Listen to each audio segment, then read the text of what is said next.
আসসালামু আলাইকুম। একটা সুন্দর দৃশ্য দেখেন, খিলগায় গরু এখনো ঘাস খাচ্ছে। আলহামদুলিল্লাহ, খুবই সুন্দর একটি দৃশ্য। এটি হচ্ছে খিলগাঁও ভূতের আড্ডা, খিলগাঁও পিঠাঘরের সামনে যে গরু ঘাস খায়। অসাধারণ দৃশ্য, এটা ঢাকায় দেখা যায় না। এটা 3টা গরু, এখানে 2টা, আর ওই সামনে একটা আছে। এই 3টা গরু। গরুটা কার আসলে জানি না। সুন্দর ঘাস খাচ্ছে, ফুটপাতে যে ঘাস হয়েছিল সেই ঘাস। প্রতিদিন এই গরুগুলা ছাড়া থাকে। কে কোথা দেখছেন দেখবেন।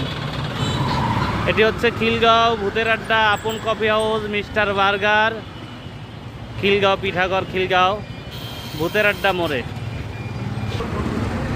এই যা।